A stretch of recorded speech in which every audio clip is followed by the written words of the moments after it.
Sarah, are we still working on this up front here? We still need 5 minutes or so with this. Okay. No, when you're ready, let me know. Oh, I would say that.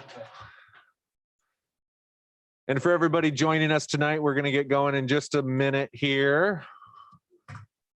I think we've got the technical difficulties up front worked out, so. We got somebody on. Knox will be joining us soon. They were getting a presentation ready.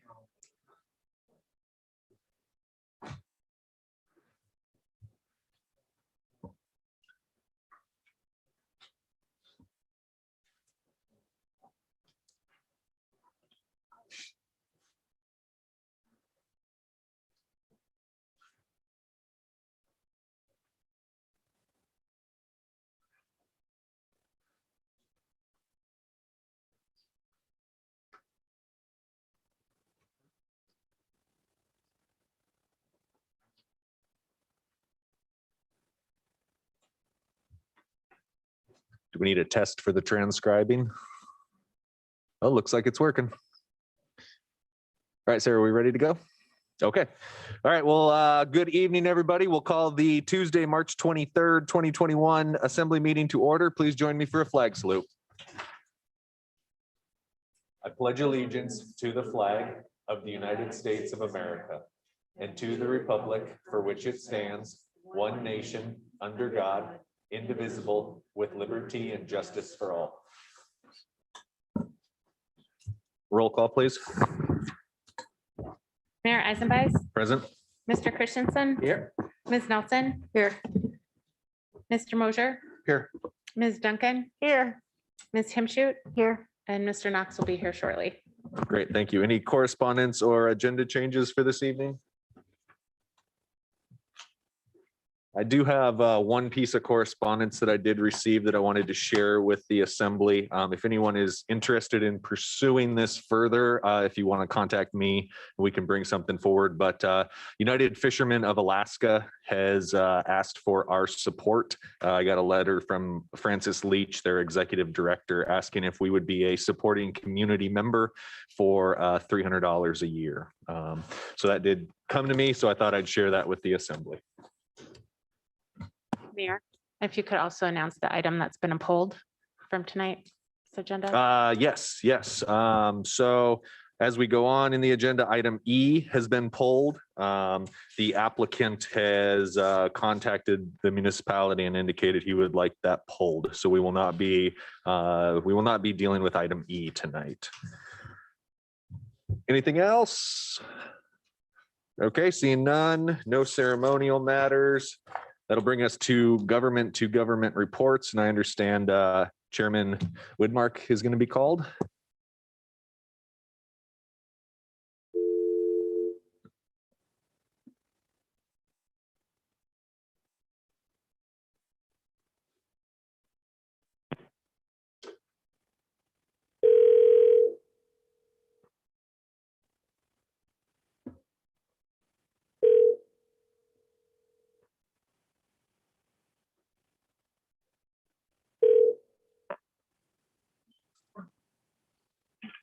Hello?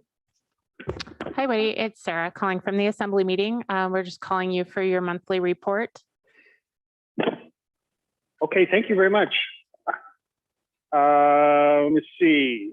The council this past month acted on the community house building rate. We're updating our election ordinance. We finished our second reading. Worked on procurement policy. The tribe made a donation to Sitka and approved this year's department heads or department goals. And the tribe had its annual meeting, first time on Zoom. And we honored 3 tribal citizens. Elders of the year was Pat Alexander and Chief Judge Peter Squiro, and our tribal citizen of the year was Margaret Carlson. That's it. Thank you, Chairman. Appreciate your report this evening, and we'll see you soon for our annual meet or our semi-annual meeting. Oh, yes. Thank you for noting that. All right. Have a good day. Evening. Thank you. That'll bring us to any municipal boards, commissions, or committees. Municipal departments. School district. Students and guests. All right, persons to be heard. This is for public participation off of tonight's agenda, not to exceed 3 minutes by any individual.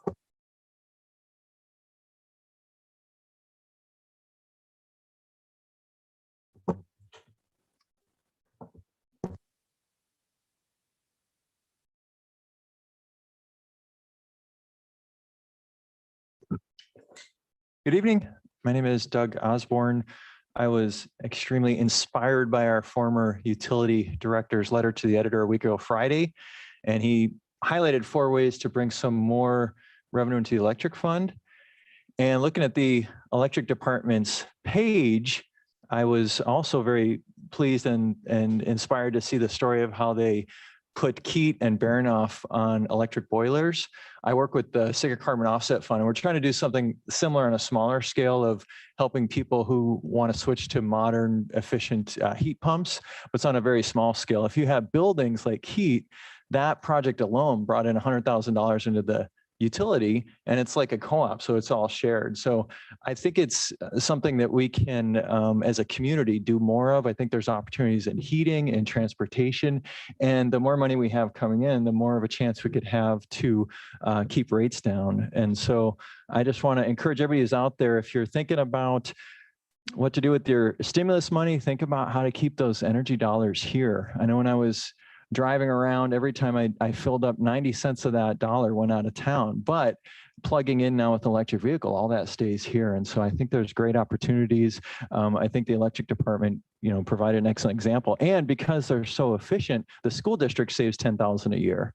So it's kind of a win-win. So I'm just hopeful as CARES money comes and as federal money comes, I think that it would have been more appropriate if they had kind of given some front-end money for the dam. We don't have that, but I think maybe there's some opportunities to kind of convert and keep money in town and promote our clean, renewable local electricity. So I just wanted to put my 2 cents in for that. And at a personal level, if you're interested, you can go to sitkacarbonoffset.com and you can make a little donation. It helps your neighbors. We just did a conversion. Somebody put in a heat pump, and for them, their monthly utility bill is going to drop because it's more economical to run a modern heat pump than it is for oil heat. So it's kind of a win-win. So please, everybody, let's think about capitalizing on this great resource we have at Blue and Green Lake. Thanks. Anyone else for persons to be heard? You're always welcome.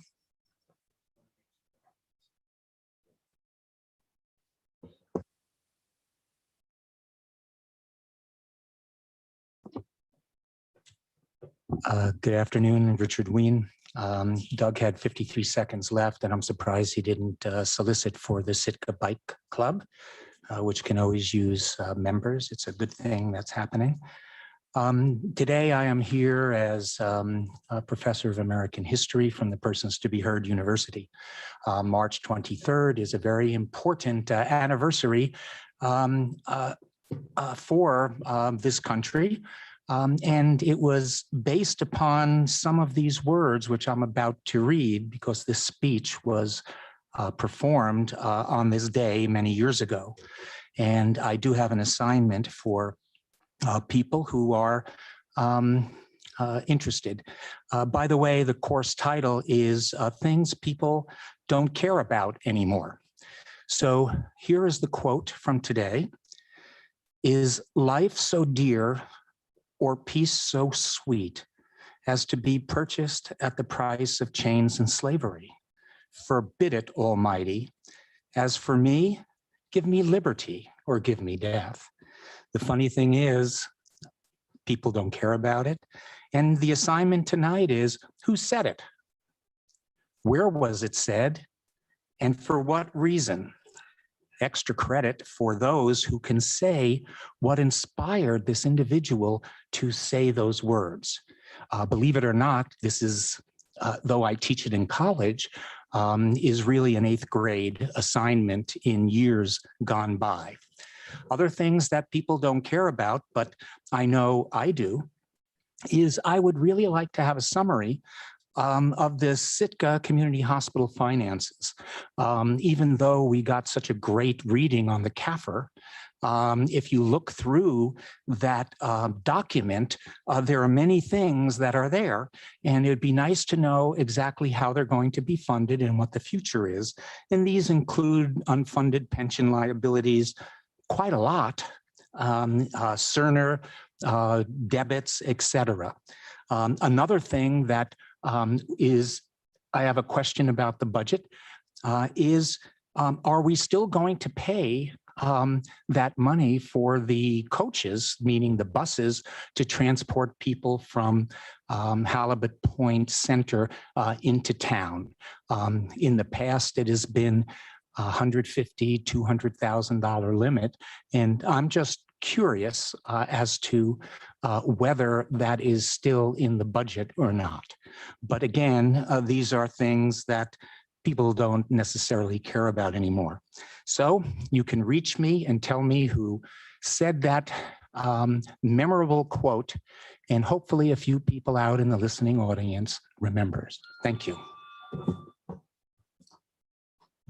Is there anyone else for persons to be heard this evening?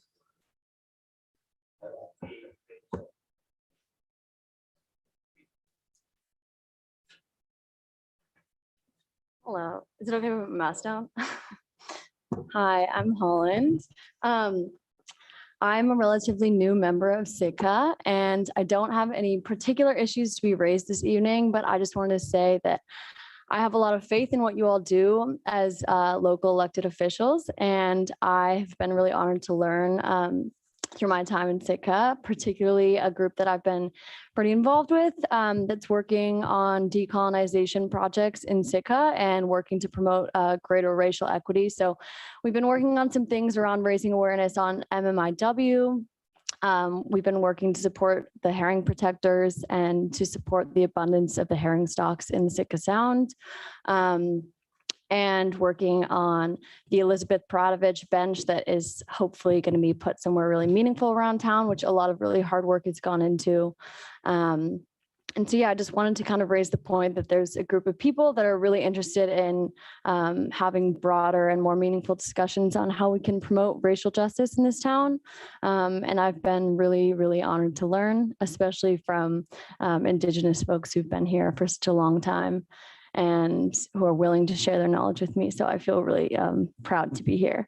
And I've also just been kind of thinking about representation and how important it is that local elected governments represent the people that they're trying to serve. And so what does it mean to promote greater representation and to have government that truly looks like the people that they're trying to serve. And so if there's not perfect representation in this room, like what does it look like to have more consultation and more meaningful engagement with people whose voices might not be always lifted up and should be. So those are just a few of the things that I was thinking about. And yeah, I'm a pretty new person here in Sitka, but I just thought that I'd take this time to express those things that are pretty important to me. And I think we should all be talking about it a bit more. Thanks. Thank you. Welcome to Sitka. And could we get your full name for the record, please? Yeah, Holland Bull. Thank you.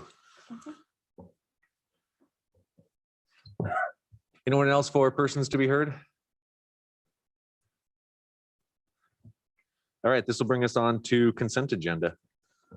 I move to approve the consent agenda consisting of item A and B. A, approving a standard marijuana cultivation facility renewal license application for Van Greens LLC at 224 Smith Street, number D, and B, approving 2 liquor license renewal applications for Triple C Ventures, Inc., number 1 Cascade Convenience Center at 1211A Sawmill Creek Road, and 2 Watson Point Liquor at 1867 Halibut Point Road. Second.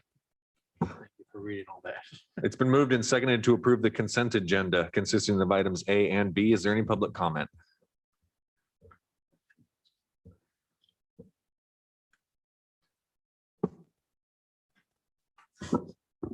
Richard Ween.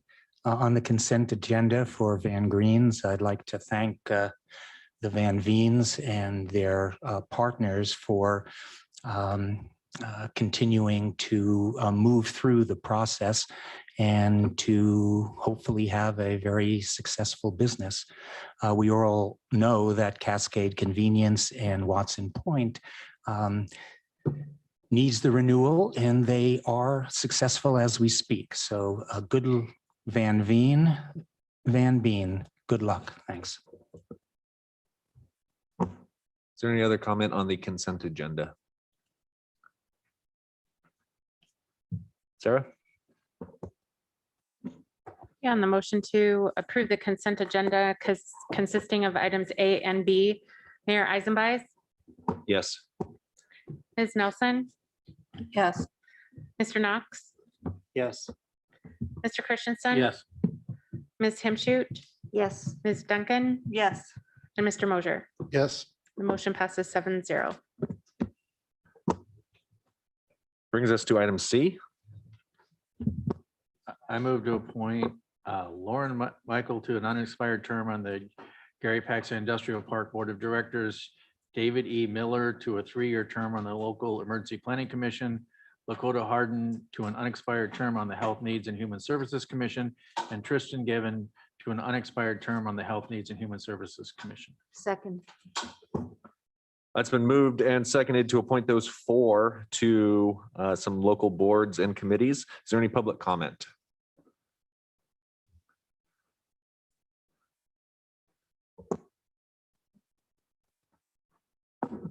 Richard Ween. I think this is a good set of folks. Lauren Mitchell, who I really don't know, and reading through her CV, she's with Sitka Salmon Shares, Sitka Conservation Society, and wants to work for working waterfront down at GPIP. So looking at her CV, which is quite extensive in maritime experience, I think that she should be a very good match for that. On the LEPC, Dave Miller. Who wouldn't want Dave? It's like Raymond. Everybody loves Dave. And I think he has a lifetime's worth of experience, which will always be very positive for the LEPC. On the Health Needs and Human Resources Committee, there really can be no better fit than the 2 that are suggested, which are Lakota Harden, who, though has only been in Sitka for 6 years, has been very instrumental in her involvement in many aspects around the city, especially with Sitka counseling, as well as the tribe and its many facets. Tristan Guervin, who's been around for a very long time, is another individual who has sterling credentials. And I think the Health Needs and Human Resources Committee will benefit greatly. There is one thing, though, that his name is classic. It comes out of the 12th century chivalric tradition of Lancelot and Guinevere and Tristan and Isolde. People need to read those kind of things before they are eliminated. But it is a classic name, and I think that he definitely has the potential to be the knight as Tristan was. So good choices, and I'm glad everybody stepped up. Thank you. Is there any other comments to these committee appointments?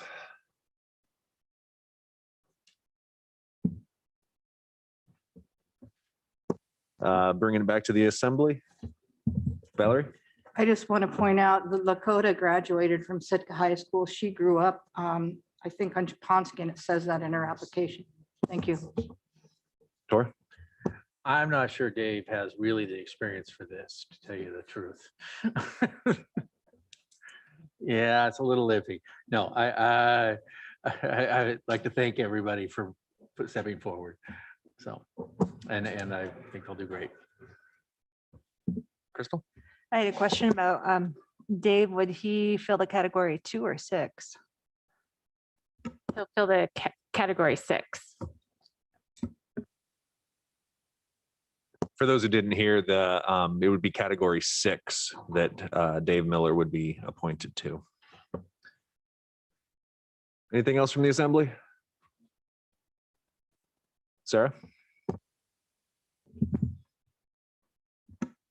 Okay, on the motion to approve these 4 appointments, Mr. Knox, Yes. Ms. Duncan, Yes. Mr. Mosher, Yes. Mayor Eisenbais, Yes. Mr. Christensen, Yes. Ms. Nelson, Yes. and Ms. Himshoot. Yes. Motion passes 7-0 on item C.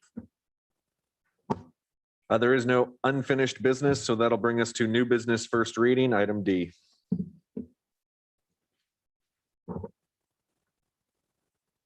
I move to approve ordinance 20, go ahead. I was waiting. I move to approve ordinance 2021-05 on first reading, making supplemental appropriations for fiscal year 2021, the pet adoption veterinary services. Second. That's been moved and seconded to approve ordinance 21-05. Is there any public comment?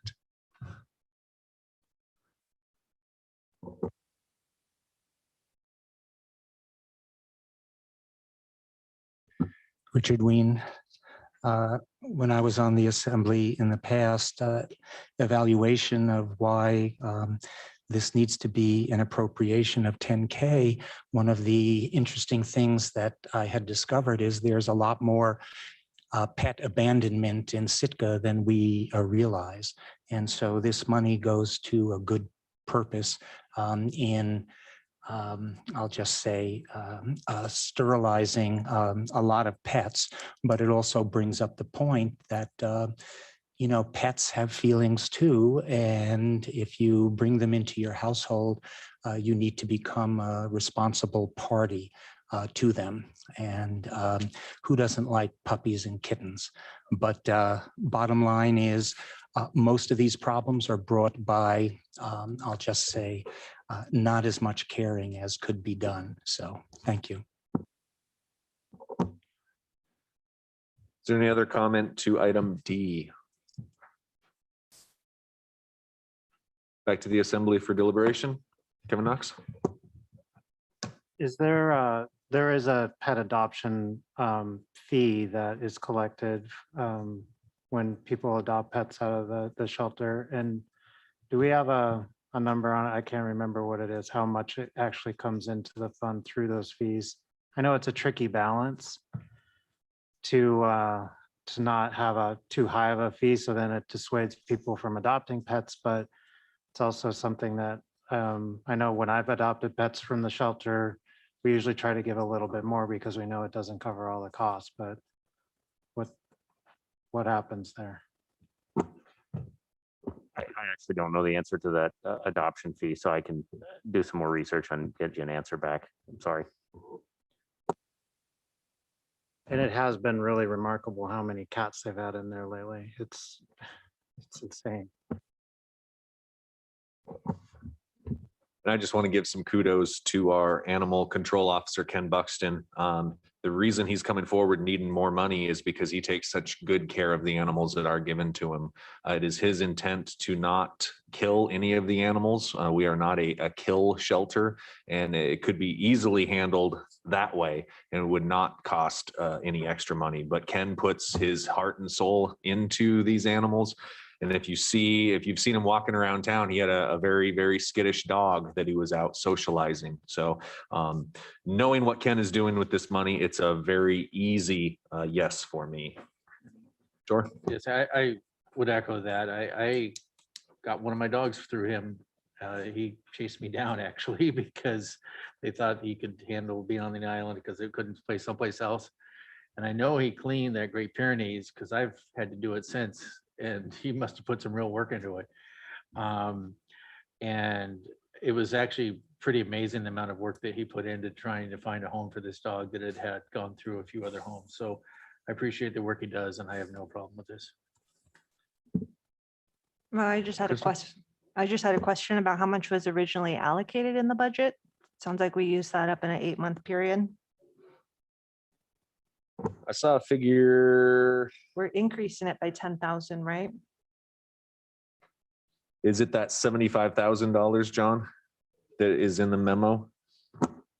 That is the original budget. And we're looking for an additional overage for the influx of kittens.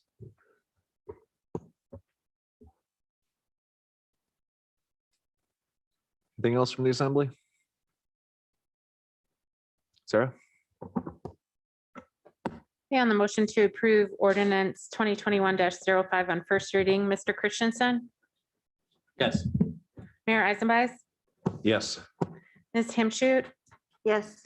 Mr. Mosher, Yes. Ms. Duncan, Yes. Mr. Knox, Yes. and Ms. Nelson. Yes. Motion passes 7-0 on item D. As a reminder, item E has been pulled, which will bring us to item F. I move to approve resolution 2021-07 on first reading, supporting the city's application to the 2021 Alaska Federal Lands Access Program for $1.2 million for construction of Jarvis Hillside Neighborhood Connector of the Cross Trail Multimodal Pathway. Second. That's been moved in second to support resolution 21-07. Is there any public comment?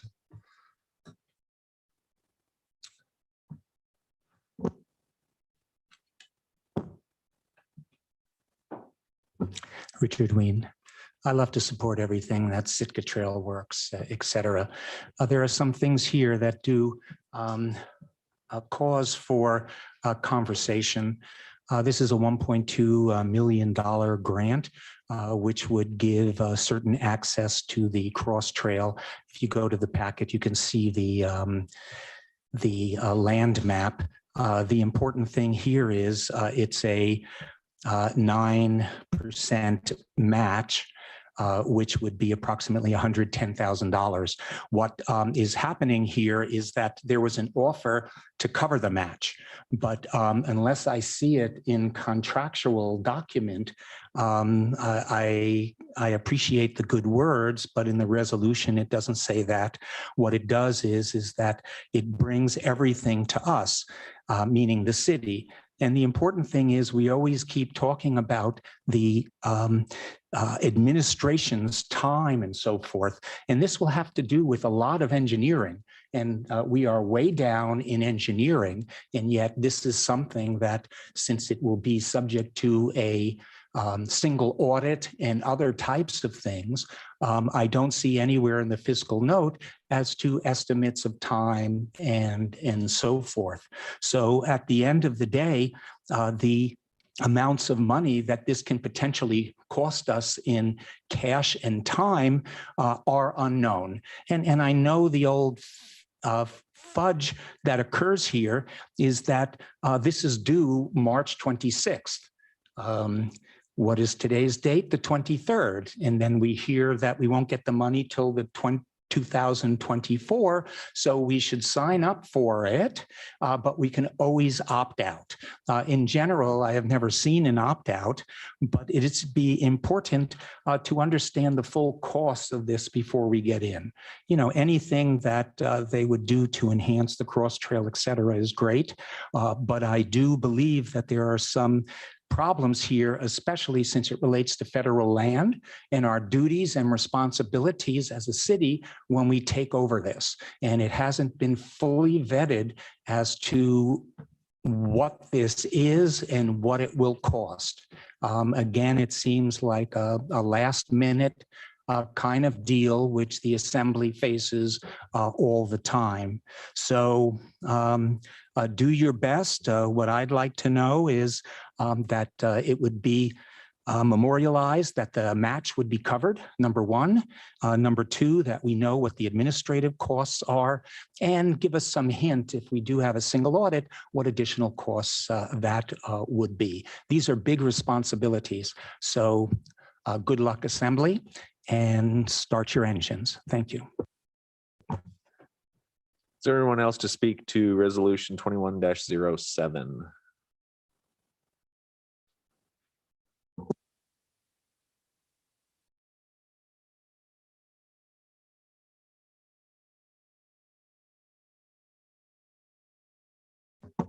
If you click the little button in the bottom, there we Lynn go. Brandon, Sitka Trail Works. If you have any questions, I'm available. I don't know if you want me to address any of the concerns that Dr. Wayne brought up, but I'm happy to do that now or later. If you wanted to speak to the assembly about this, you're welcome to, or the assembly can ask you questions if they have them, whichever you prefer. Yeah, it's totally up to you, Mayor Ice. Okay, well, if we have questions, we'll call you up. Okay. And thank you for letting us know that you're here. Thank you. Is there anyone else to speak to this resolution? All right, seeing none, back to the assembly. Did either one of the co-sponsors want to speak to this? I'll just say that, like a lot of the things that have been coming across our desks lately, this is one of those ones that came across with not a lot of time to really fully go through a lot of it and make changes or vet it through staff and departments. It did get a chance to go in front of the Parks and Rec department. It's my hope that in the future, some of these things could have a little bit more time, and certainly with our new government relations director position, Melissa will be able to help with managing some of the timelines and other things like that kind of come up with grants like this. But it is an opportunity for the city, as it has been in the past, to really enhance our trail system and enhance the access to the cross trail, continuing to be able to expand that all the way across town is a great opportunity for us. It does have some time in front of it for continuing to make the changes. It's not, if we enter into the application process, it's just that, it's an application process. There will be more steps in front of us in order to accept the funding at some point in the future. So some of those questions can be answered in the future, but this is something that we do need to get a better handle on, obviously, just so we have a little bit more time to get it through staff and, vetted with concerns and all that. One of the questions that I wanted to ask Ms. Brandon, if she wouldn't mind coming back up, we are doing a lot more work in the grant process and in accepting federal, especially federal funds, and ensuring that applicants and everybody out there understand that we have to go through certain processes as far as like audits and other things are concerned. You understand that this is not a sole source grant situation, right? Well, that's to be determined as we work through the process. This will be the fourth flap grant that Sitka Trail Works has worked with the city on, and we're very familiar with all of the regulations and the Code of Federal Regulations, and are operating in current compliance with 2 CFR 400, and we always make sure all our T's are crossed and our I's are dotted, because we've been in this business for a long time. This will be mile, well, it's not even a mile, but we've already constructed almost 10 miles of this trail and used over $4 million worth of federal money to construct the cross trail. And so we, first of all, I want to say that, in our great partnership relationship with the city and borough of Sitka, we've been very successful in building. It's now $4.4 million worth of cross trail. And in that, I want you to know that the city has probably contributed less than 10% to that. Sitka Trail Works has raised $574,000 worth of match for this project in the past. We're very successful in raising money. So, and even just accepting that match or designating that match comes in the agreements. There's 3 agreements that are signed with Western Federal Lands. And in that process is when we actually commit to the match.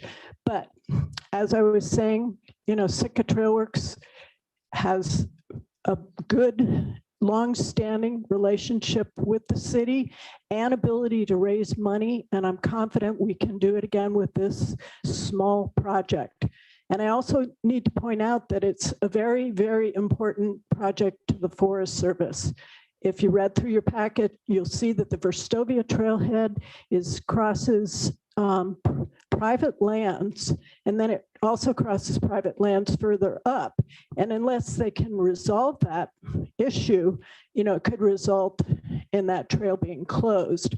So the great thing about the cross trail and this project is that it really fits federal lands access programs criteria for funding. It's just this sweet spot on this. And, you know, we've worked with them long enough that they know us and they know we can bring these projects in at an exceedingly low rate compared to a contractor. We're a nonprofit. We're in it because we believe in the community. We believe in our mission of creating a beautiful, diversified trail system for the community of Sitka. So we have the knowledge, we have the ability, we have the track record of bringing these projects home on schedule and under budget. So do you have any other questions? Mr. Knox, you still have the floor unless you're. I'm good. Okay. Does anyone else have questions for Lynn while she's up here? Rebecca? I don't know who this question would be for, but first I want to express my gratitude to Trailworks. I know that the trails that you've put in, you being Trailworks, are heavily used. I see it myself. I use them myself a lot. The question that I have is, once those trails are built, who does the maintenance? I think I've seen city workers out taking, like when a tree's down, I think those have been city people, but I don't really know. And so it's kind of 2 questions. Who does the maintenance on the trail once it's done? And do we have a plan for that? And then is anybody monitoring use? I know the Forest Service will put somebody at a trailhead and count how many users in a day, or there are ways to know. You might either already have that data, or it could be useful to us down the road to know which parts of the trail are used, how heavily, and so on. So these are just a couple questions. Well, so far as visitor counts or community use, we don't have any numbers. The city doesn't have a trail counter, and you know, we as Trailworks have talked about getting a trail counter, and I really would like to get a trail counter on the cross trail. And let's see, so far as maintenance, what's gone on in the past is when there's been major events, like the August 15th big storm and it blew out a bunch of culverts, well, we go back in and we fix it. Or there was another landslide, you know, kind of towards Cascade Creek, and we fix it. We do have volunteer events for doing brushing. And we have a lot of volunteers that just love to go out there and cut the trees off the trails, you know. So there's really, this trail is built to be bomb proof. I mean, it's overbuilt for pedestrians and bikes. I mean, it's built to sustain, you know, car traffic. So it's you know, I believe on low maintenance. That's my whole thing for recreation facilities is if we're going to build it, make sure it's low maintenance. So yeah, it's a pretty low maintenance trail. And did you have a second? Was there another question in the middle there? Use, and then who's responsible for maintenance? Yeah, So the city is.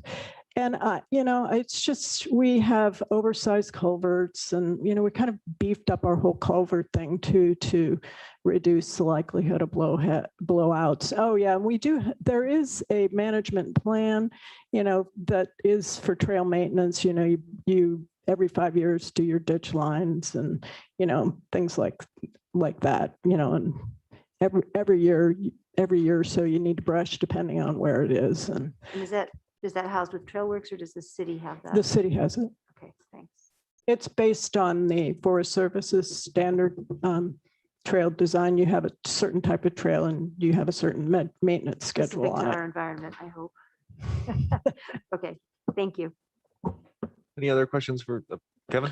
Yes, just to clarify from your answer to her. So what you're saying, I'm understanding is the volunteers and Sitka Trail Work tries to do the best they can to keep it clean, but the ultimate responsibility is the city's. Is that correct? Well, actually, Sitka Trail Works has done the big maintenance on it. We've gotten the money and we've taken care of the bigger maintenance Okay. issues. Thank you. Well, thank you, Lynn. If we have any more questions, we'll be sure to call you up. Any further discussions on this? Valerie and then John. I have a concern in that, it's being said that they follow federal law and whatnot, but I've had contractors come to me and they're concerned that Sitka Trail Works only uses one contractor. It never goes out to bid. So it's sole source, sole source, sole source. And that's not what federal acquisition law says. It needs to go out to a bid. So I'm kind of leery about voting in favor of this. Thank you. Oh, and John, yes, thank you. Yeah, if I can take a minute, I want to just explain what I learned today. And I don't want to discount at all the great work that Sitka Trail Works has done in building an amazing cross trail. It's coveted by everybody in this community. Many of us are users ourselves. And the past history is very impressive. So I reached out to WFL, Western Federal Lands, today and just kind of asked how this program works because I wanted to make sure we were doing this correctly. And I was told that things have kind of changed in the way they've done things over the years. I think it used to be a grant, or well, I was told today that to not consider this a grant. They call it a program. If you look at the application, it says program, but we kind of operate it like a grant where the funds come to us. So they said we would be applying for the program, and it's kind of to get it on their radar to say, here's this project we want to do. And then they take that project and say, we're going to do that project for you.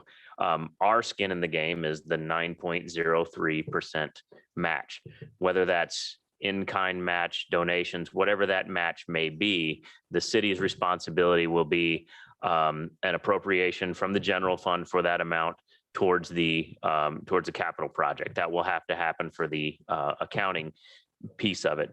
But most importantly is that I found that they may or may not grant the money to us to do the project. They may say, we're going to take on the project and bid it out themselves and look for somebody to do it. And they referred to us as the LPA, which I think is the local project authority, but I'll have to double check on that one.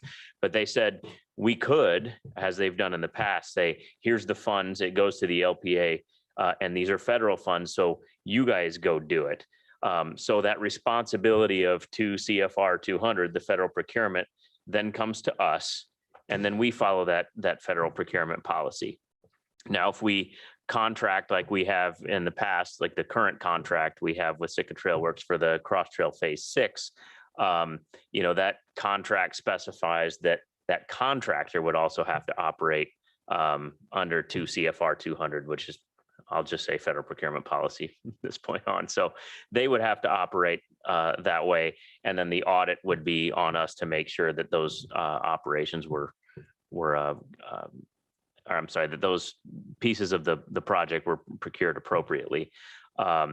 So there is the possibility of sole sourcing this and continuing down the path if Sitka Trail Works if we were to get approved for this project and then work on it.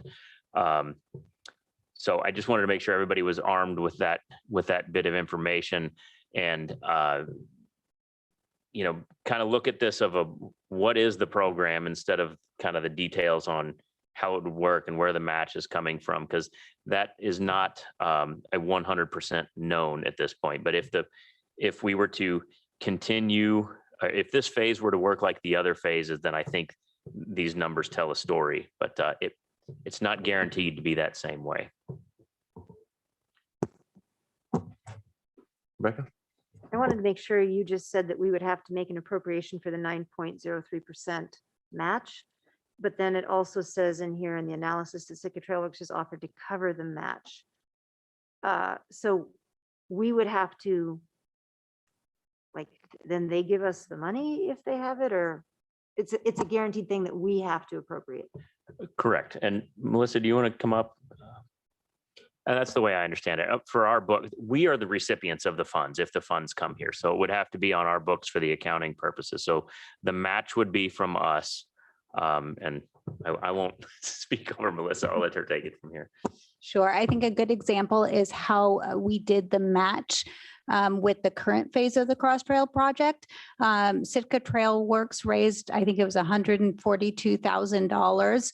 And what they did in order to make sure we're following the proper processes for procurement, we incorporated the amount that they raised of funding into their contract, and they wrote us a check for $142,000. So that passed through us. It was encompassed in that scope of work. And then we have separate appropriations for pieces. We have to have an appropriation for the entire, every cent we spend. So that includes our in-kind. So that was money appropriated from the general fund as well as the grant funding. Yeah, I would just like to comment, what my question to Lynn about, do we know how many people are using the trail? I know anecdotally a lot are, but the fact that they can raise $142,000 in this small town for trails, I think speaks to the desire of the community to support this. So yeah, I want us to be really careful going forward with staff time. I think that's an issue with potential engineering, maintenance, and then finance. It looks like there's a lot of staff time that's going to go into this, and I'm a little uncomfortable about that. On the other hand, there's no way I can't support this. It's something that I think Sitkans need and want. So I'll be supporting.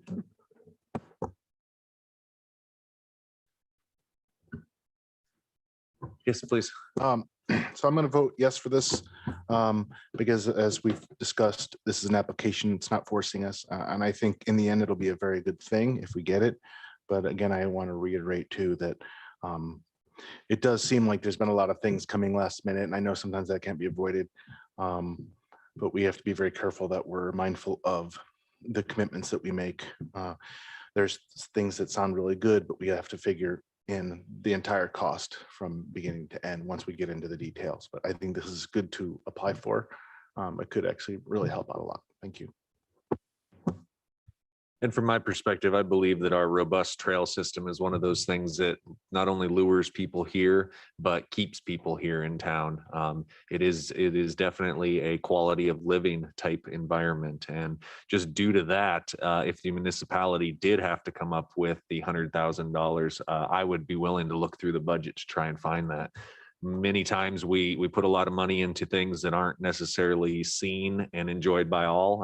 You know, sewers aren't quite as glamorous as trails, and they both need a whole bunch of money. But this is one way that we can give back to our community and try to offset some of those high costs of living with an extremely high quality of life as well, which is massively important in this town. It's why I live here, and I'm sure it's why everybody in this room lives here. So.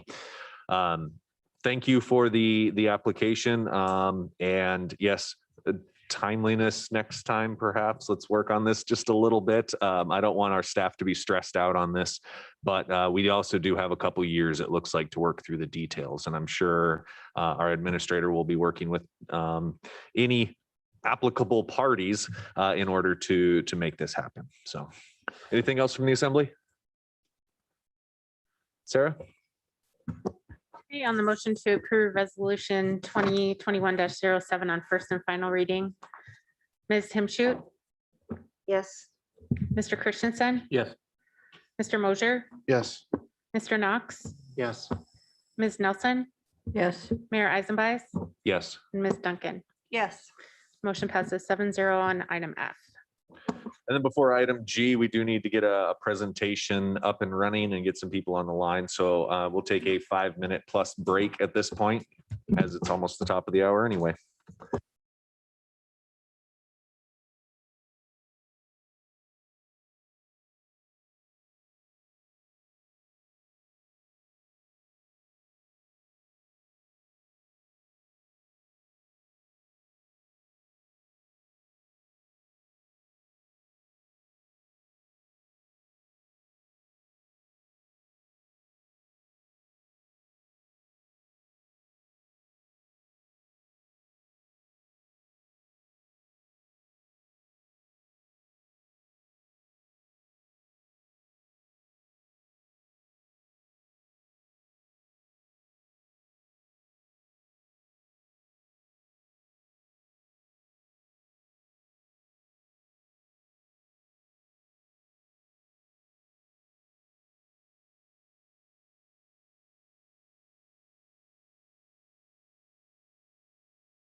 Great, we get another break in 5 minutes, right? Because it'll be top of the hour. All right, so this brings us to item G, which is an update and discussion direction on the Rocky Gutierrez Airport Terminal Improvements Project. Michael Harmon has a presentation, and I understand that there are some people online on Zoom as well. So thank you, Michael. The floor is yours. Okay, good evening, Mayor and Assembly meeting members. Michael Harmon, Public Works Director. And as the mayor mentioned, we have our most excellent project manager, Kelly Cropper, is on Zoom with us tonight, as is Garrett Bertner, who's our prime architect with McCool, Carlson and Green. Tonight, we're going to go over a comprehensive update of the Sitka Airport Terminal Improvement Project. There's a lot of details to this project I want to go through very quickly tonight. Hopefully keep this under 15 minutes. So there's plenty of time to circle back on any more detailed questions you may have. I'm going to go over the project schematic designs, our cost estimating, funding opportunities, and options that we have for moving forward from this point. As I mentioned, there is a long history with this airport improvement master planning all the way back to 2005. There's a major master plan that was completed. I've also provided pretty comprehensive overview in the assembly memo. That's hopefully a resource for you. Not looking to read through all of these, but some of the highlights just gearing into the project we're working on today is our TSA grant that we got for making improvements to their area really kickstarted this project. And then the assembly approved us to apply for PFC funding, which ended up getting approved or collecting that and have a approximate $4 million revenue bond in place now to fund the project. We also had assembly action for us to move forward and push towards a 65% design concept to bring back to you. There are quite a few deficiencies through the master planning that have been noted on the airport terminal improvement project. Many of you and the users would know the baggage holding area, the passenger holding area is congested. The baggage claim is pretty small and congested, and we're starting to outgrow the general size of the building. Some of the areas you may not know about behind the scenes. So when your baggage goes on the baggage belt, goes through TSA, behind the scenes their area is undersized for the modern day equipment that they need to have, as is the baggage makeup area. That's where Alaska Airlines and Delta loads the carts onto the plane. Their area is extremely small, pushing them even exterior to the building under non-covered areas. I'll take you on a quick tour of the concepts that we've developed to date. And this is the full build out concept that addresses most all of the needs that have been identified. Starting at the entry of the building, kind of curbside coming into the terminal. First notable feature, if you can see my cursor here, we have this canopy overhang that extends through the entire face of the building, much like Centennial Hall, just providing good covered space for passengers as they're arriving and disembarking. Also, you'll note 2 doors instead of 1, so we have a true departure and arrival separation of the passenger flows. And this just gives you some renderings of some of the architectural features you could put on a canopy on that to kind of give the terminal a facelift, so to speak, into the future here. Zooming out, this perspective just gives you a good sense. If you follow my cursor, back here is the 2-story expansion that provides the space for the increased hold room area. And so this is the original building line here. So all the new construction out here could be done while keeping the existing terminal in operation and then swap over to the new area. Moving to the runway side, you can just see the large windows into the hold room area, taking advantage of natural light and the view out to Edgecombe, and then a true second story hold room up here that connects directly to the jetway instead of having the exterior ramp that goes up to the jetway that we have now with the more traditional baggage makeup underneath the jetway there. Moving into the building, this is just a 3D rendering of the hold room, lower story. Oops, jumped ahead there. Lower story. Trying to get my cursor to come up. This area on the far side would be where a Delta or a plane that it doesn't use the jetway could stage. I don't know why that's jumping forward. Could stage their passenger on the far side there. And then as you go up the ramp, you go to a second story hold room area to the jet bridge that like Alaska Airlines would be using. And I hope this helps depict how much more efficient it is to bring that ramp interior to the building and combine it with the larger space. Moving into the floor plan, this is very similar to the floor plan that was presented to the assembly last time. We've developed the details a little bit more, but the general concepts are the same.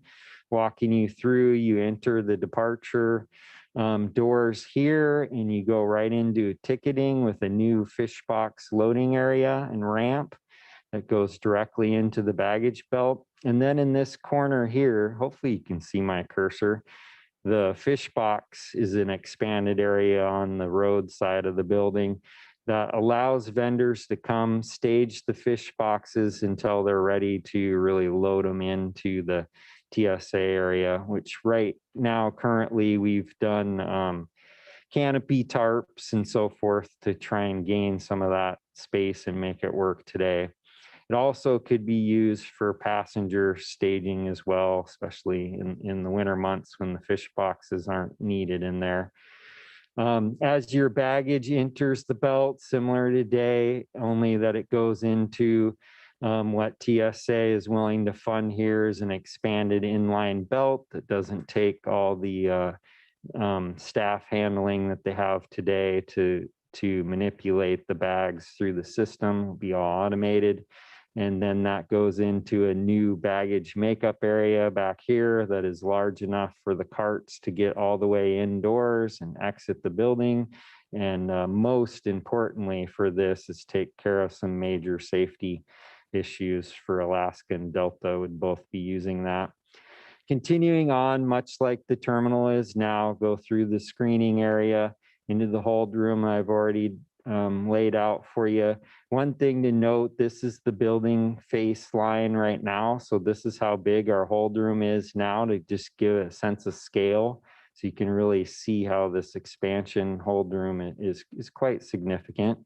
Hopefully we'll be paying on that bond 20 years. So we want this space to last. The one thing I would note would be different than today is if you come off the jet bridge, you're going to stay in the secured area all the way out to baggage versus having the separate hallway approach that's there now. So you flow through the terminal or you come out in Delta, flow through the hold room, out a baggage door here, secured door, and right into the baggage claim, and then exiting the building here. Moving the rental cars out of the way provides room for this exit.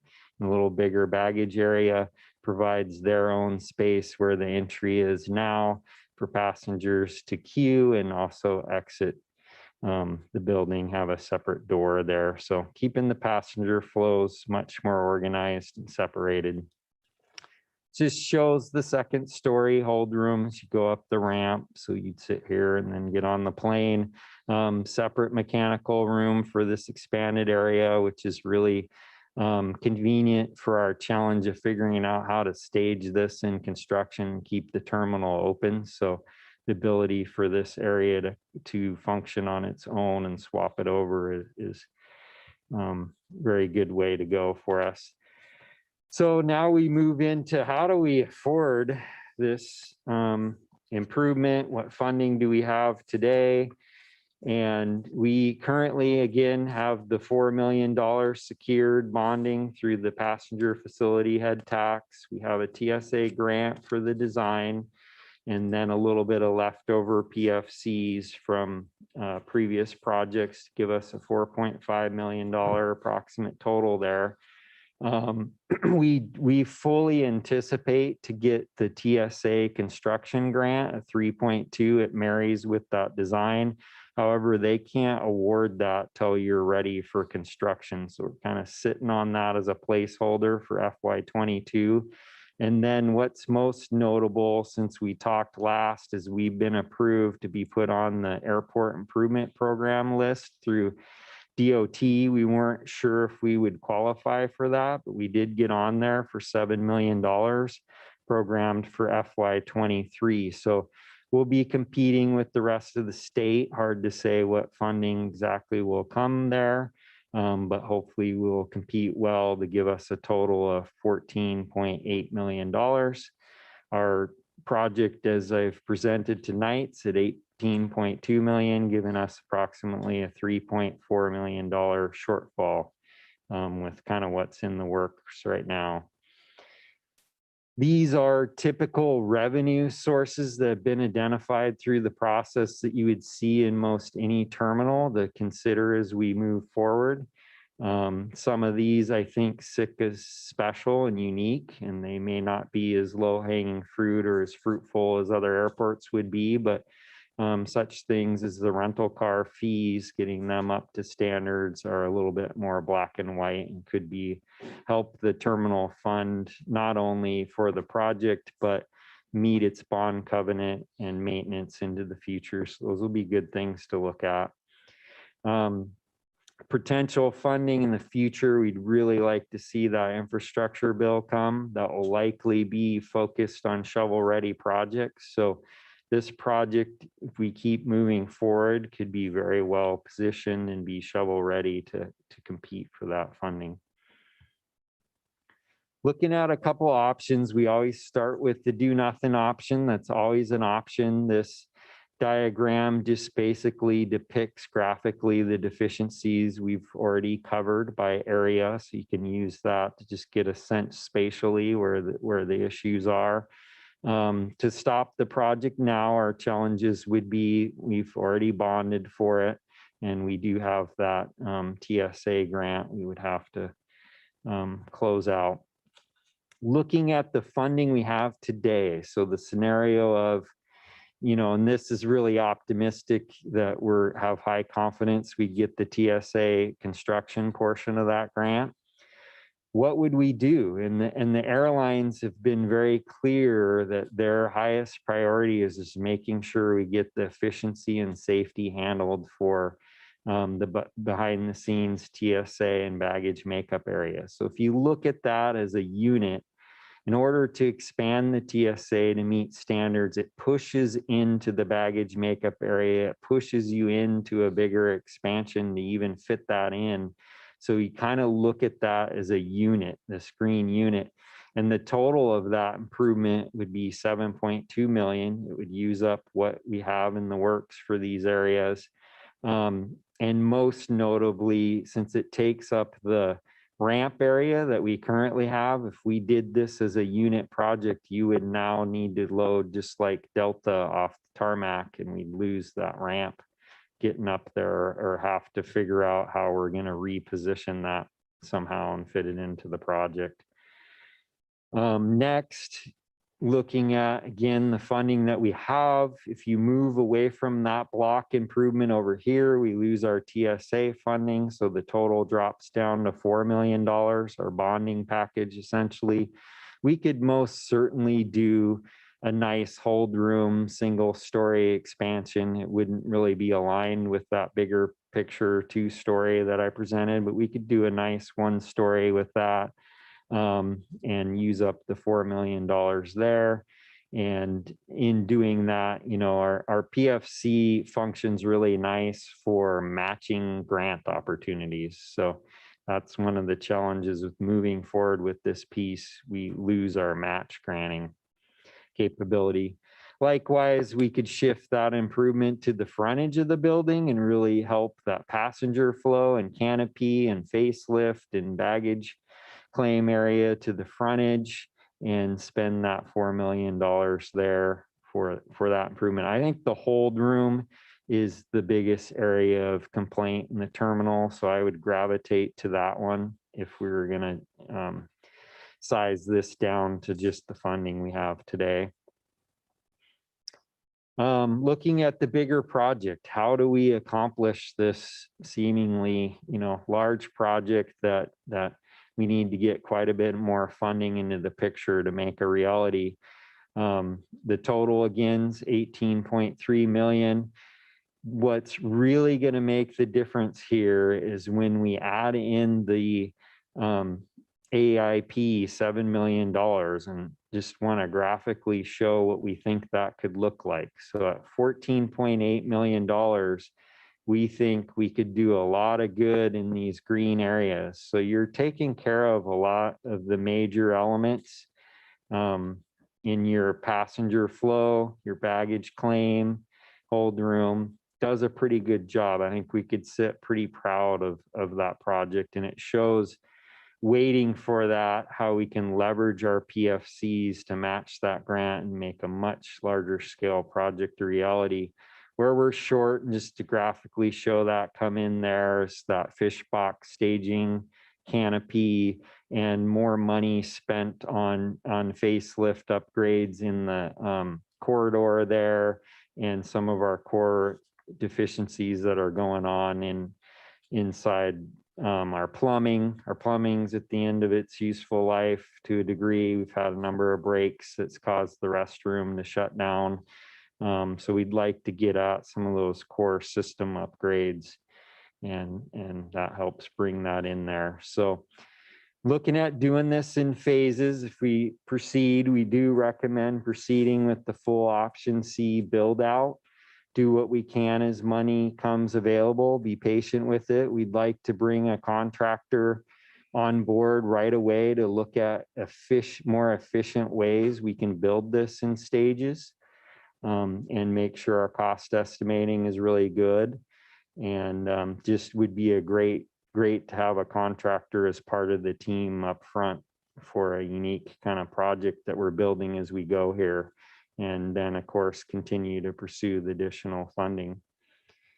So that's the bulk of the presentation, or really all of the presentation. I'd really value some feedback on how you feel about the look and feel of that concept now that you can see it more or less in 3D there, how it flows. Be comfortable with the idea of bringing a contractor on board up front now to be part of the design team. That would be an alternative contracting method to do that. And then we would convene with project stakeholder meetings, again, public meetings, and target to get this thing shovel ready by spring 2022.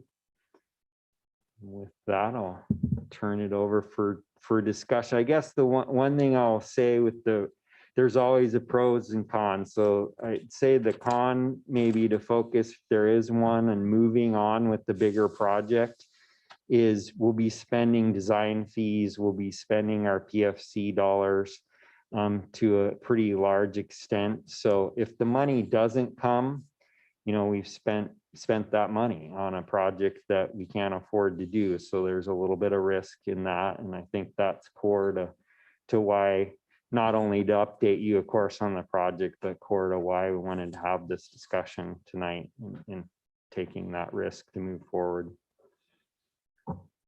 Yeah, John, did you have something you needed to add? Yeah, I want to reiterate what Michael just said. There's our original tasking was to bring this project to 65%, and is it 35% right now? And really the general message is that to bring it to 65%, as we were directed, it could potentially cost, well, it will cost some funding to get there. And I think Michael's looking for that feedback. If we're still headed down that path, we'll continue down that path. Yeah, I have a few questions for Michael, some of them trivial, some not so much. First of all, how much do we collect on let's say 2019, on the PF or the PFC? I'm gonna have to call a friend if Melissa can come up and answer that. We collect $4.50 a head. And then I think she probably knows right off the top of her head what the normal passenger flow amount is. Sure, we're depending on passengers between 400 and 450,000. Okay, And that is what largely pays the debt service of our bonding. right, and the bond was 4.5 million, right? 4 million. 4 million. 4. Yeah. So it covers a lot more than just the debt service on a 20-year bond, right? I mean, 400,000. That's. Yeah, it takes, what will happen is, well, and fortunately, it does cover more than the debt service, because this year we have to use some of the extra that came in last year. And I believe what happens is that once we have enough PFCs reserved to pay the debt service, then those debts, the PFCs end at that point. Can we reapply since the project's so much bigger? Well, there's really, all we can do is $4.50 a head. That is the maximum. Right. So we're maximizing the revenue we can get through that funding stream. What I'm saying As we is if said. we get enough money to pay off the bond in the Uh-huh. bank, do we continue to receive that money? Only if you apply for a different project. We You can't have do it to for this prove project. Prove it for a different project. Yeah, it's the As I maximum understand it, is, that fee is charged whether we get it or not. Is that correct? no, Oh. no. We went through a period of that fee lapsing off of our last project and there was no PFC being charged in Sitka till we started this one up again. Right, so we can't get any more from that, or we can't expand that bond or anything like that for this project. The only way we could do that is if we started seeing significant increases in passengers, and started generating more revenue, based on the level we were at pre-pandemic. The 4 million was pretty maxed out there. It's a good question if you could break it out and phase it and make that argument that we're applying for the second phase. And I think to a point you could do that, but we'd have to talk to FAA about it.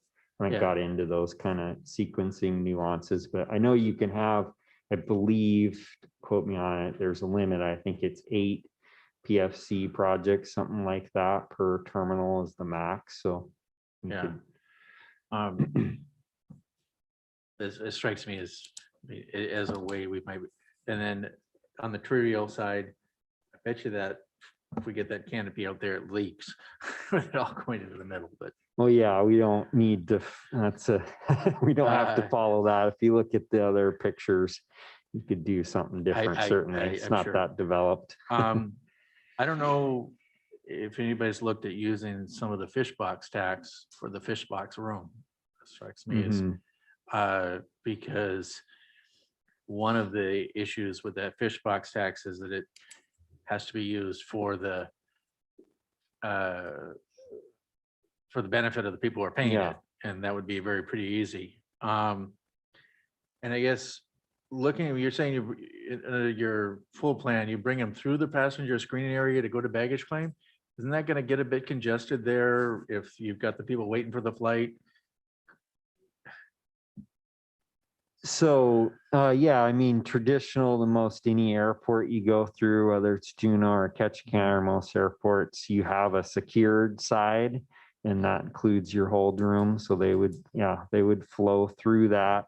I feel like there's enough space and I can offer Garrett as the architect to speak in on that, but I think we're really feeling like there's enough space, no different than those airports for those flows to flow through there. Then I have 2 more quick questions. So when you talked about bringing in a contractor, are you talking about putting it out to bid for design build at that point? Before that point? Potentially a design build or a GMCG, it's called, general contractor at risk. There's different contracting methods we could do, and we're looking at that. I think this likely best fits a design build. given that we're going to be, if we want to bring them on right now, we're going to be wanting them to be heavily involved in the design more so than some of the other methods to get that So cost you down. would bid it in such a fashion that you might be bidding on a $4 million project, or you might be bidding on a $16 million project? Yeah, they would be bidding on the larger project, understanding that you're not going to build the larger project unless the money comes available. So, Okay, and I'll stop hogging it here just a sec. So the one thing is, if we did that design work, if we paid for the design build and we got some more fleshed out designs, do you think that would help our shovel readiness to make yeah, up words to actually, get granted? yeah, and bringing And the I'm- contractor on board actually phases it over much quicker to consider it construction and not so much design. So there's some real benefits to there. And that's part of the thinking to get us really prepared to compete. We have a contractor right there. They can put out a construction contractor price right away, and we can show we're shovel ready, even if it's for a smaller phase of it. Valerie? If we do the whole project and I don't see like an elevator, and like any terminal I've been into that's has more than one story always has an elevator. And I assume that has to do with the Americans with Disabilities Act. Mhm. Are we going to plan on an elevator here or not? You can either do it through ramping or an elevator, just like it's ramped now. So we would be modeling how it is now, because it's much cheaper to not have to maintain an elevator for the long run. So we're doing the ramp method, same as now for that. And as I understood it, we had the ramp method because we were grandfathered in, but I could definitely be wrong. Yeah, you can still ramp. You can't do stairs. And there are stairs as well for those who don't want to go up the ramp. that can get up I there. understand that, but people in wheelchairs and people Mhm. that are traveling in wheelchairs and trying to Mhm, manipulate the baggage and stuff, an elevator does make it easier, but mhm. and then I noticed that design isn't going to be even done until spring of next year. So this project probably wouldn't even go to bid until, at best, summer of 2022. And how long do you anticipate it's going to take to build it? We're probably looking at a 2-year season to build this, if you're talking the full build out. If we do, what we're recommending is bring the contractor on very early in the stages. They will bid it now, in this year, and they will work together with the team to get it designed to the final details. So we won't have a plans in hand bid package and save money on that if we bring them on now. And we'll be positioned to potentially start on the TSA, given that money will likely come much sooner. We can start on pieces of it and stage it in. And there wouldn't necessarily be the traditional design it, then bid it under that format. They would bid based on the concept and the ability to bring the detailed design together with the team. It seems like a couple years ago, we had a conversation about replacing the doors because, they needed to be replaced. I'm Mhm. hoping we replaced them. Yep, we did. I know we voted in favor of it, and I'm glad that we did that in hindsight. And I do think like the PFCs, I don't think they're going to be increasing anytime soon, because I'm sure you all know we only have one flight in a day. I think it's going to pick up in May, but I would venture to guess once we get back into September, October, that Alaska Airlines is going to say, sorry, folks, you're going to go back to one flight a day. I know years ago, we tried and we fought and fought and fought to keep Flight 70. I think that they are probably going to not give us good news. Thank you. And not that this answers what you're saying. I'm not meaning to argue that one in one way at all, but part of that math that Tor was just doing, we're being very conservative on that 4 million for things like that, whether that's conservative enough to cover such a scenario as Ms. Nelson's mentioning, I'm not sure, but that's why that number's low for what we're planning for out of that bond. Kevin? All right, so the way I understand the options here, the option A leaves us as we are, status quo. Option B, enhancing those safety and security concerns that TSA and the airlines have. We will lose our ramp, our jetway gate. Right, it takes up that space.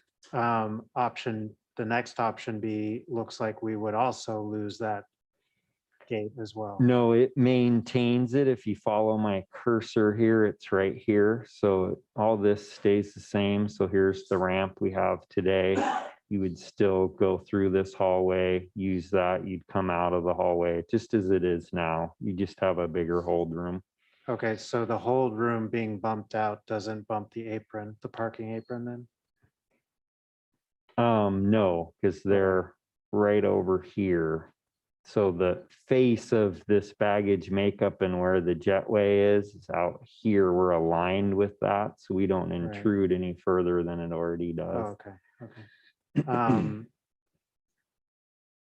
So really, that was the only one that would eliminate that would be just going with just the TSA and Yeah, baggage this one here, enhancements. it needs that space to solve that. And that bumps issue. the apron out and that takes out the jetway. Yeah.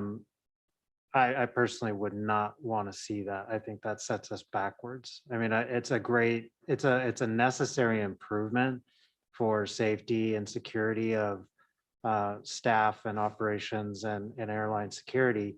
But I think, as far as a service standpoint, Mhm. that sets us way back. Yeah, and these concepts aren't super developed. We've been focused on the bigger project. It's just trying to get a sense of it. And I would have to think if we pursued this, we gotta find a way to get a ramp up there. And I just think we'd need to work on that harder. Sure.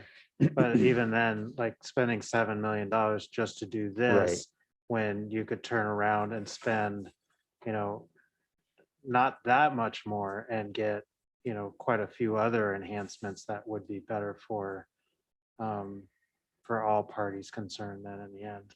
Yeah, the passenger would hardly know this improvement happened. Right. And, they're pretty important in this picture, obviously, but they're not the only important piece in there too. So I Right. do have sympathy for the staff there. What if we did look at bonding in another way outside of the PFC bonding? If we looked at trying to bond 3.4 million to be able to just like do this, the whole piece of this. Do we have a sense of what the bonding package would cost us annually at current rates? I'm not going to do that math in my head. I want to say somewhere around 300,000, but if Melissa wants to crank it out, I'm dangerous in my head. So That was a reassuring comment. You're dangerous in your head. Uh-oh. get out my calculator here.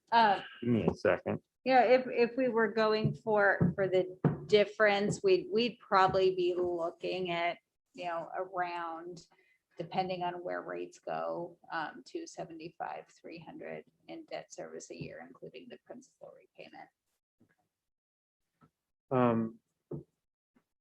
Given the way the industry seems to be leaning, or at least is reportedly leaning, it really does seem like we may see, as long as we don't, have yet another pandemic or, stretch out of this one, increased numbers of people wanting to visit Alaska and Sitka. We have a number of different tour operators who are starting to base a lot more of their operations here for the small local cruise operators. And charter is seeing a good number of people returning for fishing. And I think, being able to cater to our visitors as best we can, and then also enhancing the service that we get for our local community. Seems like a really important piece of the picture. If we just kind of stay status quo, we're obviously not going to meet any of those metrics. But it would be really nice to be able to really, have people come off an airplane and be in a much more comfortable environment and, take that first step into our community in a very nice light. It's also, that's a lot to fund too, but it just seems like pursuing this the best we can is a great option for us. Kevin? So the last picture you have, option C, do the full project, estimated cost 14.8 million. It looks like it covers almost everything except for the fish box, staging, waiting, the canopy, and 1,204 square feet. That looks like it would cover the majority of the most important things and not require additional funding. So can we do that right now? Like as we don't have the $7 million AIP grant. Turned off there. We don't have the $7 million AIP grant, but if we get that grant, that's where we'd recommend and see it going. Okay, was I mean, to so can we move forward start this? immediately with this? I see what you're saying. So if we did a phase approach, you at least have to know what phases to start in the first Yeah, place. so I wanted to put forward something. It was kind of a test for all of us to say, if we get that AIP grant, is there something, because those other options don't have a lot of spark, as I'll say, from the earlier work session. So what happens if we get that grant? Does it get us there? And we really feel like it does. I'm pretty excited about what that brings in, to have a complete project that we could move forward on and then phase those additional pieces down the line if we want to. Yeah, I mean, it seems like if we're already bonded, and hopefully if we get that grant, we could do almost everything we want. And the mayor's question from the last time we presented this was, are we really building something that is aligned with paying something for 20 years? And I don't think I can answer that in good conscience till we get to this point. This level of a project, I really do think you're going to get value for that period without feeling like you have major remodels still to do throughout that. Rebecca? Yeah, I have that same concern about, we're not going to do this again anytime soon, so we need to do it right. And I understand that these aren't. So for example, I had the concern about the flow with people coming in, with the same people going out, and having, when you come off a plane, often the first thing you're thinking about is, where's the bathroom? And there's only a few there, plus everybody getting ready to fly wants to use the bathroom. And so I have concerns about some of the design. Yeah, it's a good one. But all of this funding that we're talking about, how much of it, like, does any of it expire? Like, you have to use it by this time or we take it back? We're not under right now any really hard deadlines. I think the TSA grant will be the first one that will hit that, but we have pretty good wiggle room. We're expecting to get that in 22. So we're not under the gun too much. It's a large project though, and time can go by fast. So I want to keep it marching so we don't end up in that position. The PFCs themselves, they just really want to see you actively serious about doing a project in the near term. They don't want you banking it for a long term. Maybe we'll get to it someday. They want to see you doing it in a 5-year period, ideally, or at least showing you're aggressively trying your best to do that.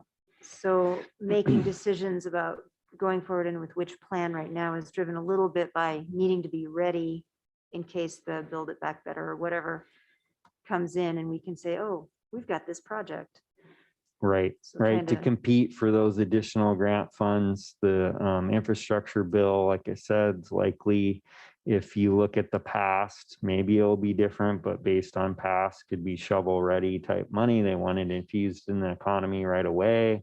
So how do we position ourselves to Right, have that and- be an opportunity?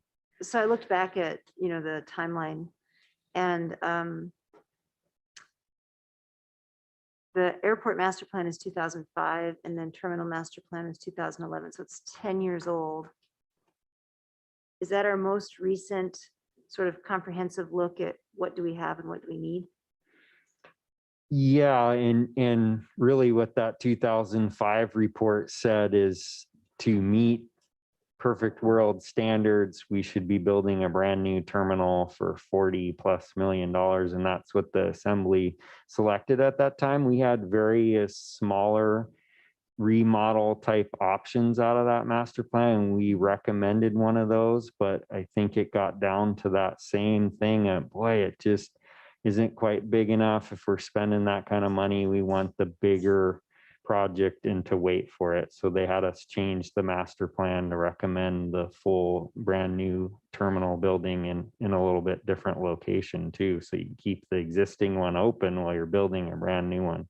So that's what the bigger master plan shows. So we're trying to get down to something that's a little bit more reality based with current economy and recognizing this building isn't going to be able to wait forever. I feel very similar to how I felt about Centennial Hall, or reaching a point where these buildings are getting tired. How do we leverage outside funding instead of leaving it on the backs of the locals to figure it out after it's gotten to such a point that we're kind of in emergency mode. So, And then looking a little more broadly at Public Works, I know this is probably not within the scope of this conversation, but parking as part of an airport improvement, I know it's a bit of a quagmire that the state owns the parking, and so, but I know that citizens are very concerned. I'm concerned, we've lost some of our long-term parking spaces, and so now we're gonna have a great airport and nowhere to park.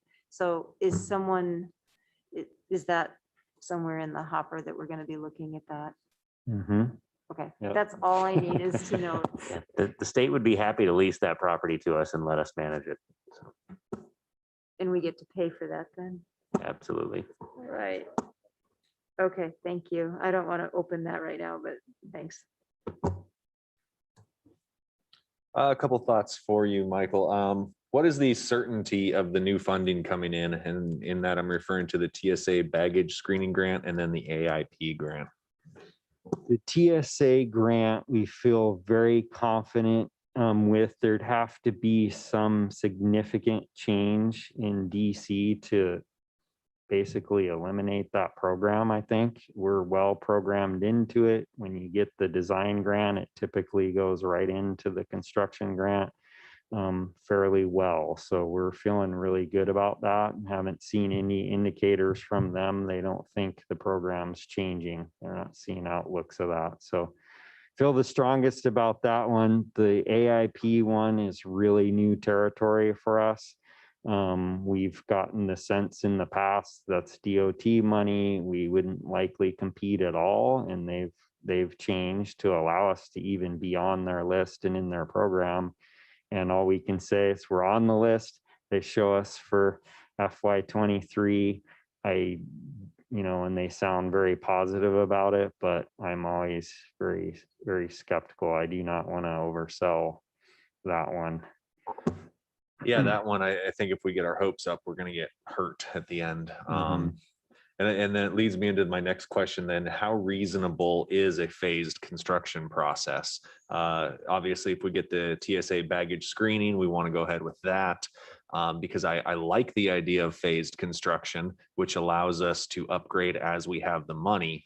But just is that even a reasonable option? You've presented some things that says it is, and I guess I need some reassurance on that if we go forward with this phased construction, that not only is it a feasible, but it's a reasonable option. Yeah, and so what I'm showing you here is a phased approach to what we could afford as those different allotments of monies come. When we actually get into phased construction, it's a different animal. It won't be these blocks as I've showed here. We have to keep the terminal running. And so we'd have a whole different approach to that. We've just started looking at, do we think it's possible. With the full build out, we're feeling a lot better in how that is a separate structure on the face of the building that we can be working on while we keep the existing terminal open, and then move into it and shift and remodel. It makes it much easier.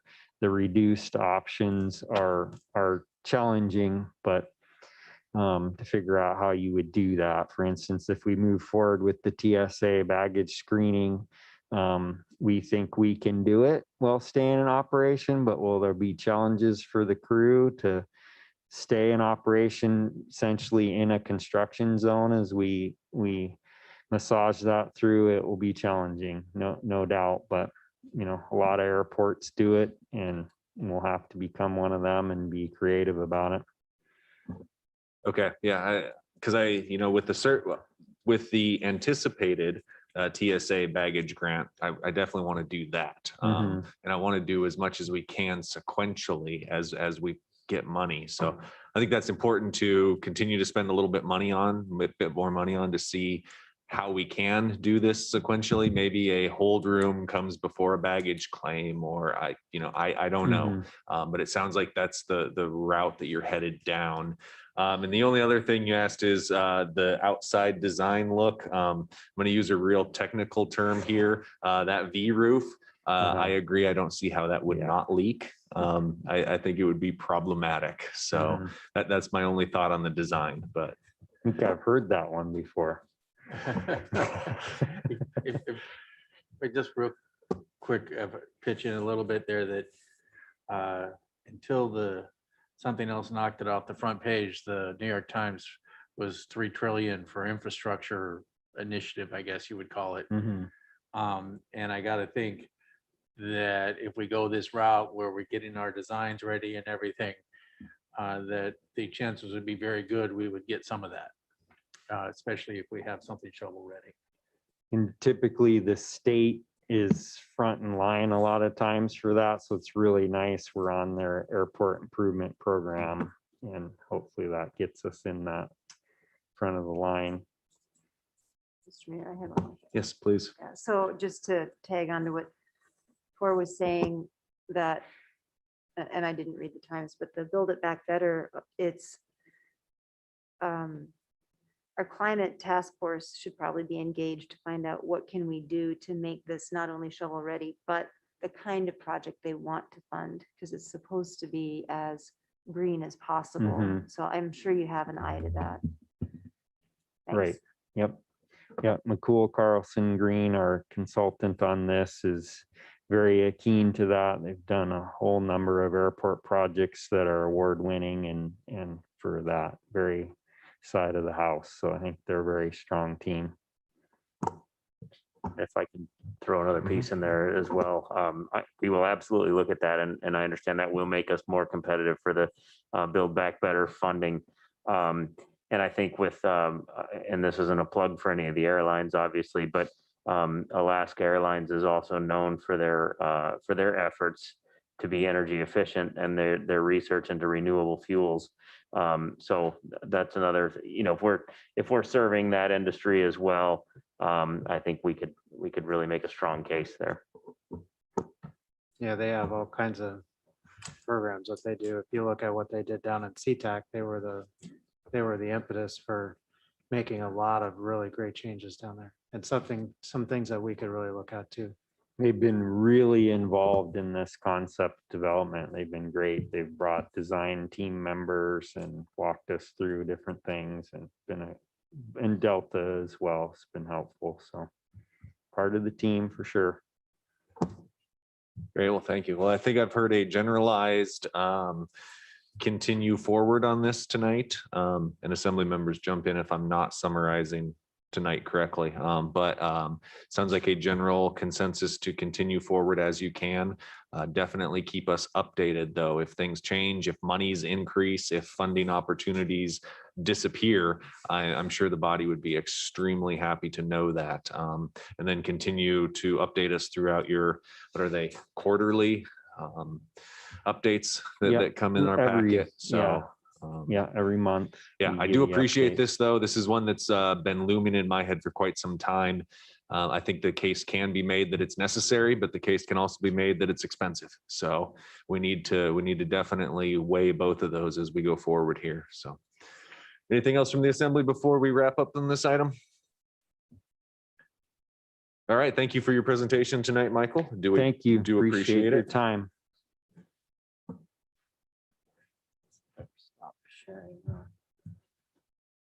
And then that is going to bring us to persons to be heard. This will be any item on or off of tonight's agenda, not to exceed 3 minutes for any individual. We'll let Michael Harmon get up there, and then the microphone is open to the public. Okay.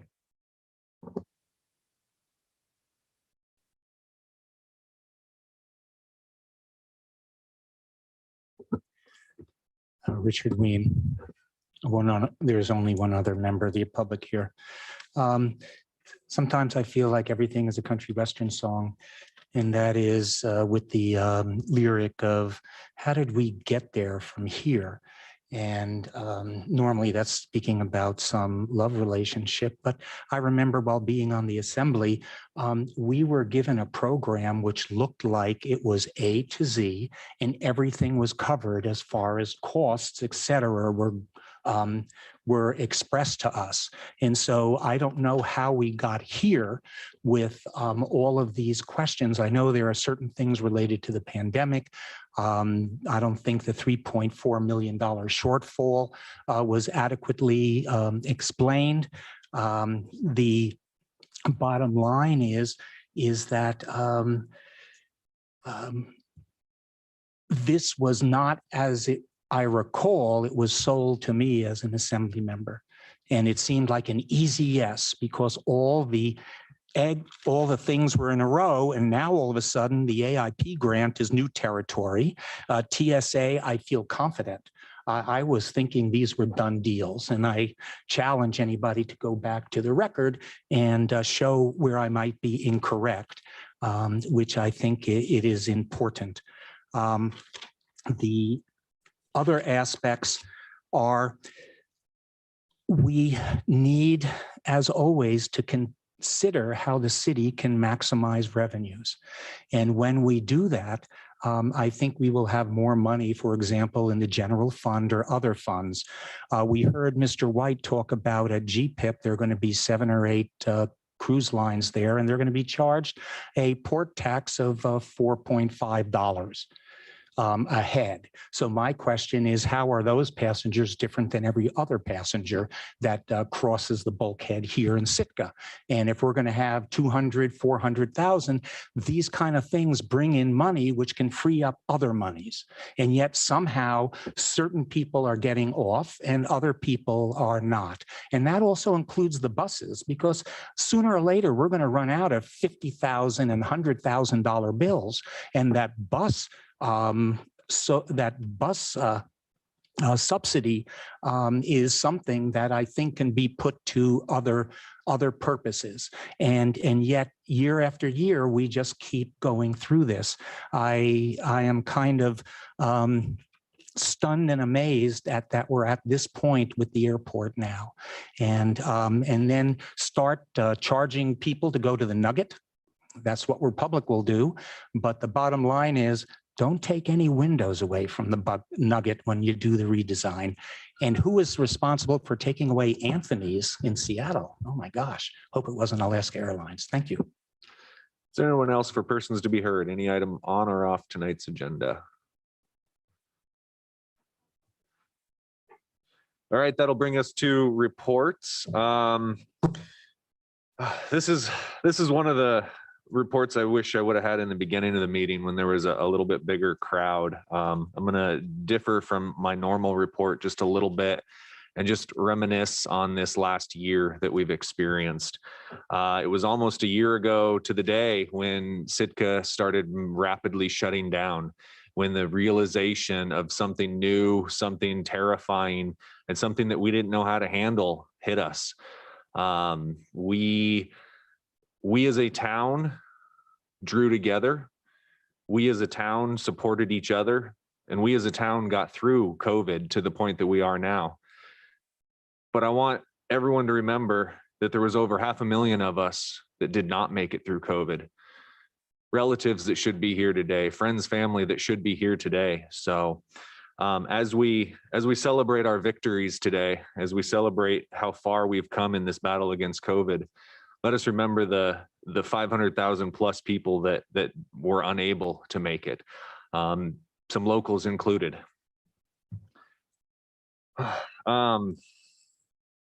Yeah, and that'll be my report this evening. Thank you.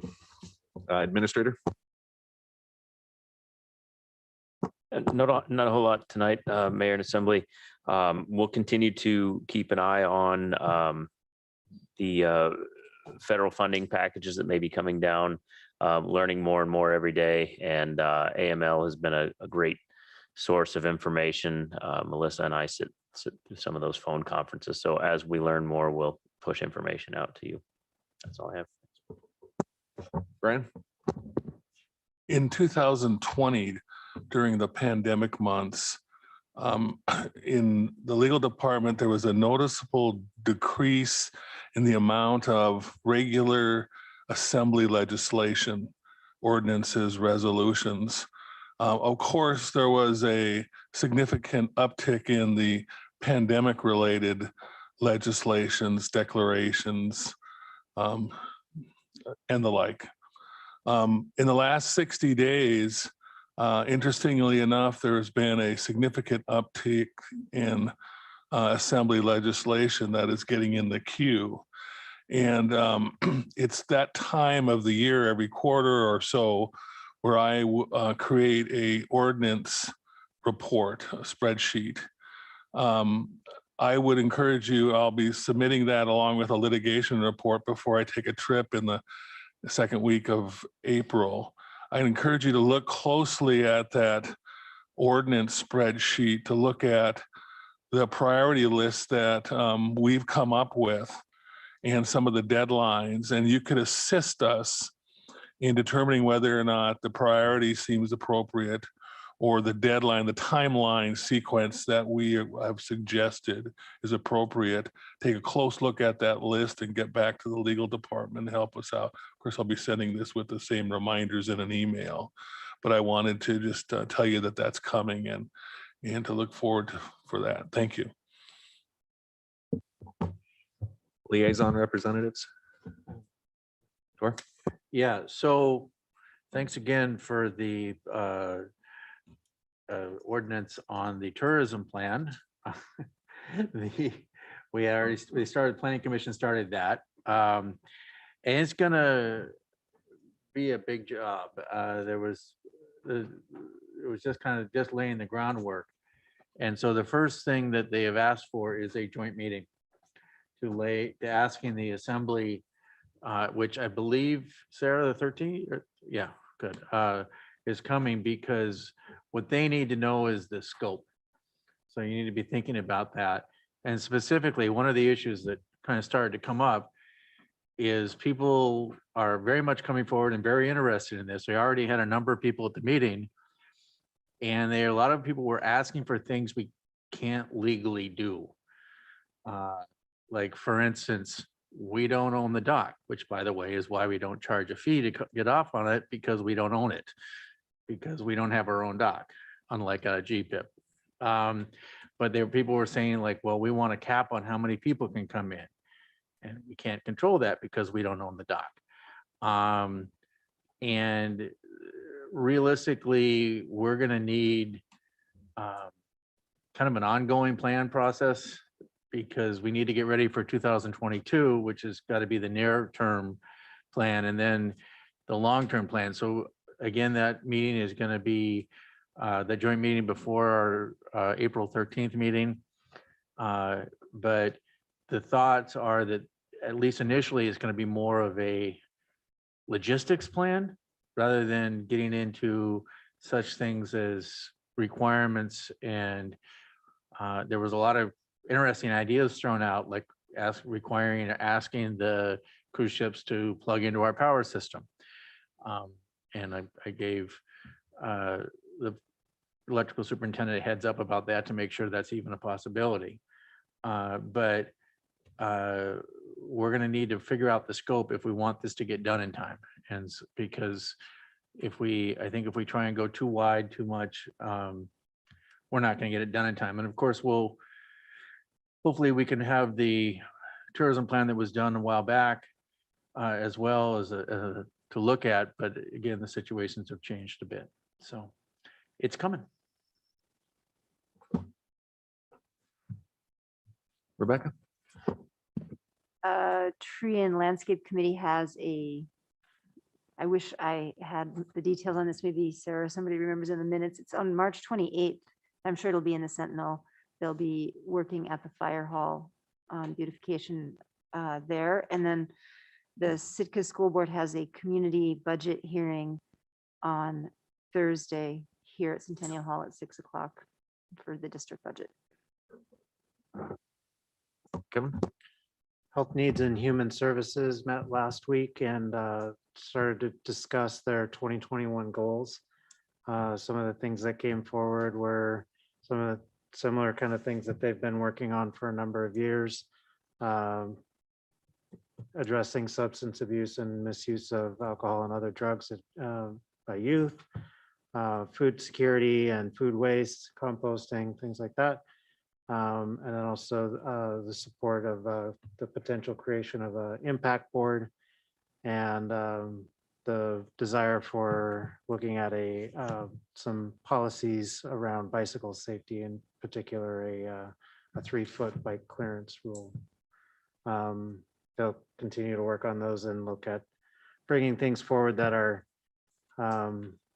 concise and concrete to the assembly and hope to work with us. Thank you. Crystal? For historic preservation, they met on the 10th and we had a persons to be heard birds and benches update and an invitation to an event that happened on the Saturday following that meeting. And then they looked at the historic preservation plan, which they've been trying to update so they could bring it forward. Their next step that they're waiting on was to meet with the tribe to get input on that. And that meeting was going to occur after that meeting. So it's still a work in progress, something that they plan to bring forward as soon as they can. And then they discussed recruitment. They still have an at-large seat available and they want to fill that. And then Ben also presented an annual report for review, and it was a nice, concise 1-hour meeting. So those are the updates. Sarah? Okay, I'll just go over our upcoming meeting schedule. Actually, on the 30th is a town hall meeting, and we're going to change the location to this room rather than in the auditorium. We received some feedback that it was difficult for the public to hear online. So that will be in this room, meeting rooms 5 and 6, March 30th from 6 to 8:30 p.m. There's a budget meeting April 1st. And then on April 13th, there will be the joint work session with the Planning Commission, followed by the regular meeting. Thank you. Any other reports? I just want to take a minute to finish my thoughts from earlier. Kind of lost where I was going with that, but I didn't have the opportunity to thank Sitka and to send my gratitude to Sitka for your actions over this last year. You put aside your personal needs, your personal beliefs in order to help the greater good. And I believe that was extremely important on keeping our COVID case extremely low here in town. We were able to work together. We had a lot of passionate individuals on both sides of this, but we were able to work through that. We were able to come together as a community, and in the end, I feel that we've succeeded here in Sitka. So I'm extremely proud of our actions during times of COVID, and I'm extremely proud of the actions that we will continue to take to go forward. As vaccines continue to be administered, I know our EOC is working diligently on a reopening plan, which I'd be excited to present at some point once they get that. But they're looking at some metrics on how do we start to open town up even more than we already are? How do we eliminate the guilt of going out to a restaurant if you want to? So that's the conversations that's been happening. But Sitka, it's been a very long year. It really has been a long year, but I thank you for bearing with the world on this. And I look forward to a prosperous 21 where we can hug our friends again and we can stand around a campfire and do the things that make Sitka so great. So thank you. Any other reports? All right, no executive session this evening, so that brings us to adjournment. Move to adjourn. Second. It's been moved and seconded. All those in favor say aye. Aye. Any opposed? Thank you. We are adjourned.